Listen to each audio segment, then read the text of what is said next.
We'll start here.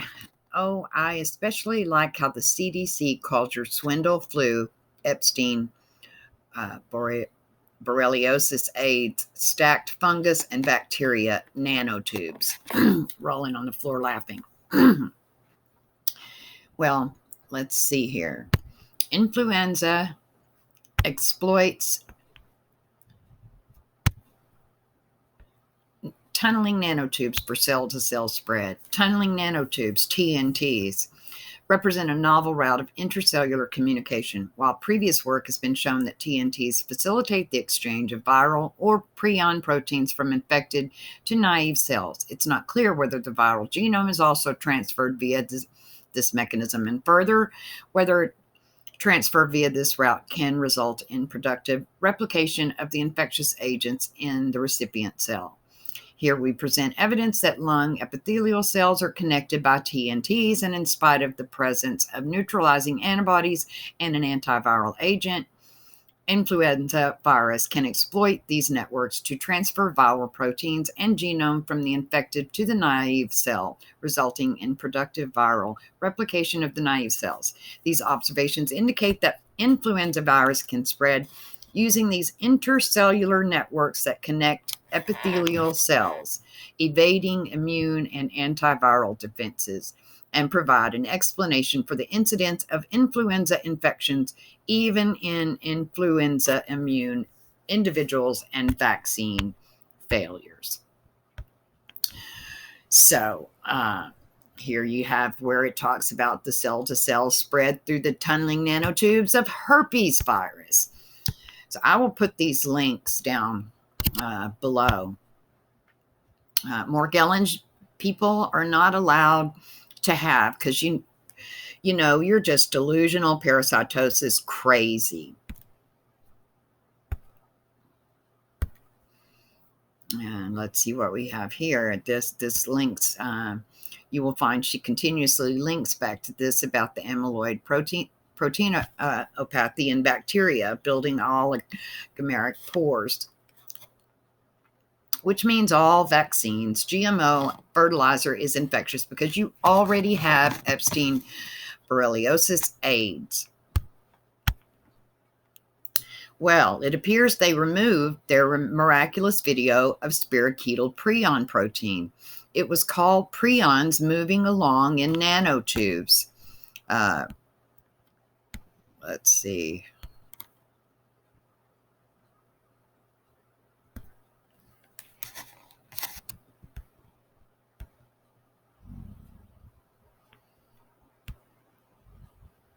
I'm not sure which link it is that she's referring to. I know I've seen that before, that she talks about how they removed that video. She said, I believe it was from the 80s. Video of scientists observe infectious prion proteins invade and move within brain cells. Let's see about that link.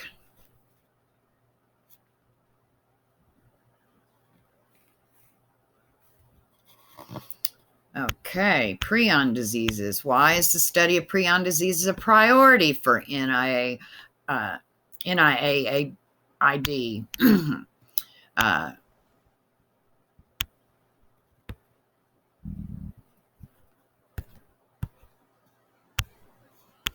The prion protein, shown in red, can become infectious and cause neurodegenerative disease. Here, 4 nerve cells in a mouse illustrate how infectious prion protein moves within cells along the neurites. Wire-like connections the nerve cells use for communicating with adjacent cells. So let's go here. I'm sorry. Okay, here we go. This link is the HeLa cells. I won't show you the whole video. But yeah, this video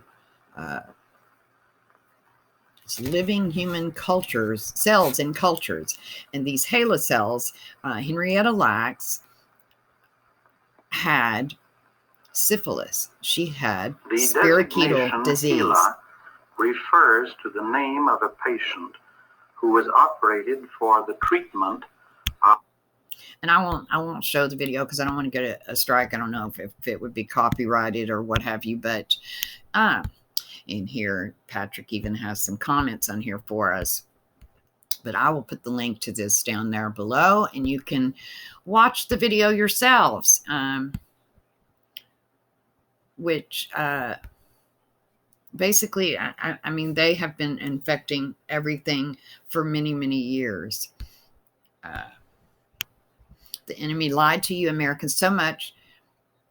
They've lied to you about everything since they began giving everything real AIDS. And then, of course, they like to tell you that you're just delusional. There's nothing wrong with you because they're fraudulent tests. You do not create antibodies. And so you are not going to be test positive. The Lyme disease, you can see Truth Cures and Lyme Crime Ladies for proof of the fraudulent testing.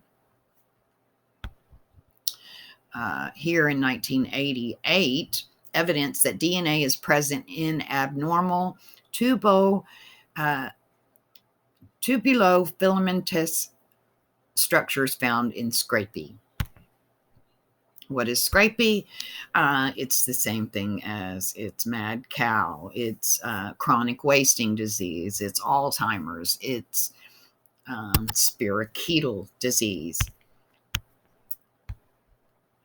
They have been identified in electron micrographs of thin sections of negatively stained impression grids prepared from brains in animals with scrapie and other spongiform encephalopathies. And we showed that such tubules contain a core of filamentous structures resembling scrapie associated fibrils. We treated impression grids from brains of scrapie-infected hamsters with several substances that bind or cleave proteins and nucleic acids to see if they had any effect on the abnormal tubulofilamentous structures. Treatment with 3 proteolytic enzymes reduced the caliber of the tubules from 50 nanometers to 30 nanometers. Subsequent treatment of the 30 nanometer tubules with DNAs, I left many typical SAF with, as well as transitional forms, which twisted SAF emerged from tubules.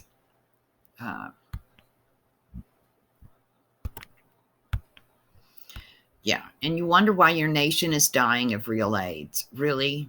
Where do you think the parasites all got it?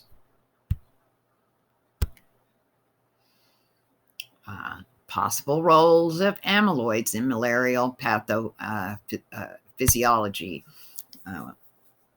She consistently links back to this and the role of amyloids in malaria pathophysiology. Amyloid-forming proteins and peptides found in the proteome of the pathogen should perhaps cease being regarded as mere anomalous molecules. You think? Their likely functionality of the pathophysiology of plasmodium cells calls for attention being paid to them as a possible Achilles heel of malaria. And the CV19 is likely these many co-infections along with malaria.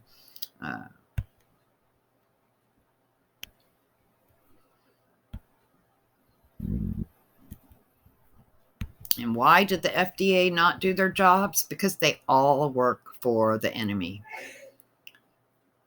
Just eat around the neurological AIDS infected spine, folks. Back to 1980 mad cow fraud. So basically, she's even saying hepatitis C virus-induced prion proteins, which is disturbing. I have hepatitis C, which I was told it's undetectable. Undetectable does not mean cured. It just means it is morphed into another form, undetectable by their test. HCV infects approximately 180 million people worldwide. Significant progress has been made since the establishment of in vitro HCV infection models in cells. However, the replication of HCV is complex and not completely understood. Oh, yeah, but they'll tell you they got rid of it.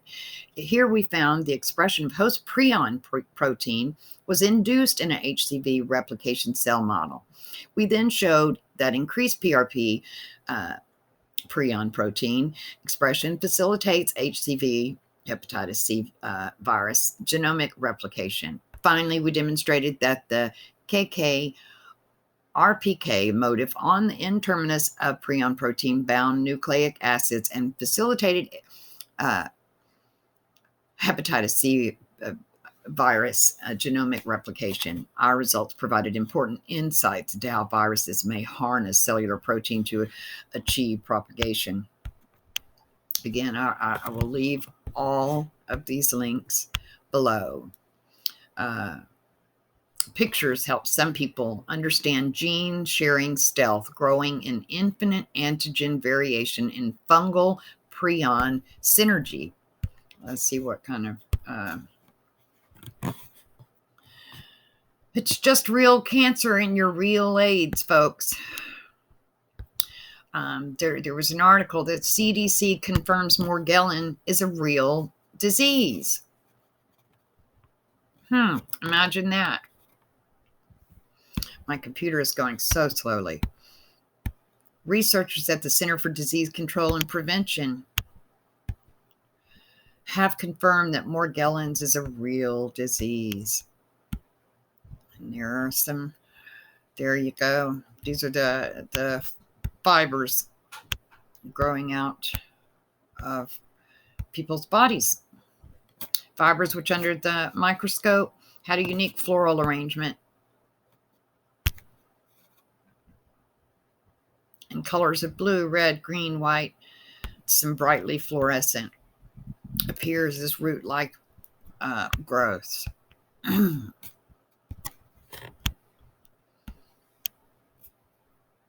You might consider why the enemy keeps lying to you. The enemy knew in 1965 they successfully gave you all real AIDS. Now everything has it.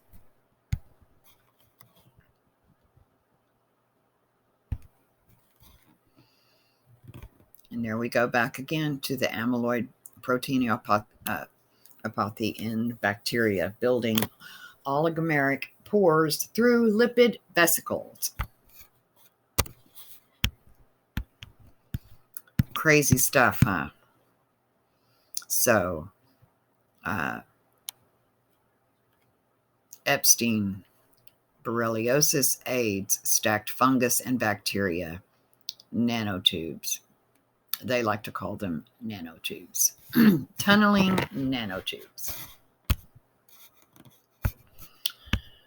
Okay, I know this stuff can get intense, but basically